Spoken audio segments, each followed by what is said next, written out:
according to the Bible, we actually are a nation of people that God has said that we are holier than thou.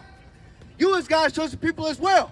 You might just need to run to repentance because that running ain't going to save you, brother. Right. Bring what you got. The book of Jeremiah, chapter 4 and verse 22. Bring it out. For my people is foolish. What the Bible say? For my people is foolish. Yeah. They have not known me. What the Bible say? They have not known me. Uh-huh. They are Sodom's children. They what? They are Sodom's children. The Bible says that you have not known the Lord. Hold that, get 1 John chapter 2 and verse 3. Because the scriptures is plain. Our people claim that they love the Lord. Our people claim that they know the Lord.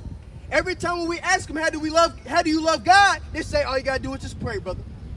But the Bible always got everything, how we show forth that we love the Most High and the Christ, man. Right. Everything. So we're going to show out what the Holy Bible says how we know God. Bring out what you got. The book of 1 John, chapter 2 and verse 3. Bring it out. And hereby we do know that we know him if we keep his commandments. Nah, just some of his commandments. If we keep his commandments. Yeah. Read. He that saith, I know him, and keepeth not his commandments, is a liar. What the Bible say? Is a liar. Remember, it says foolish children because we disobey God's commandments. Right. And in order for that, and why that happened, now we went on cargo slave ships. Now we don't know who we are because we disrespected and disobeyed our God. Right. That's why the Bible says we are foolish children. Because we got a God that's a living God on this earth. But yet, we don't want to take that because we want to take Christianity. There you go. We want to take Islam. Right. We want to take TikTok, NBA draft, being a boxer. We want to take everything else that's outside of God's commandments.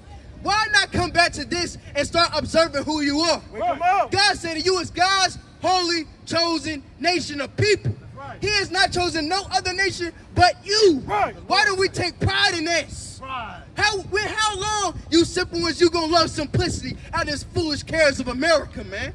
How long? Get the book of Proverbs chapter 1 and verse 20. Bring it out. How long, you simple ones, gonna love the ways and cares of America and the simplicity of it? How long you gonna go by the BET Awards and the entertainment of this way of America?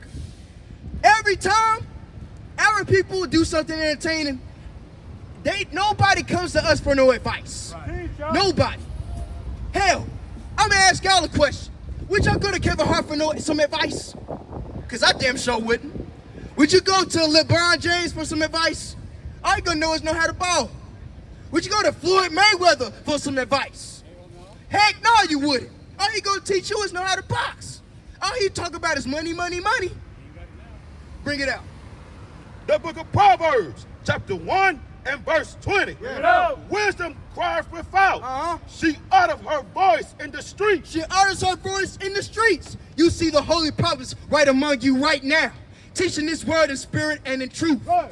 Wisdom is crying out in the streets. She uttereth her voice. She's crying aloud to her people because her people need to come back to repentance. Right. Humble themselves down to this word, man. Read. She crieth in the chief place of concourse. And that's where we at right now.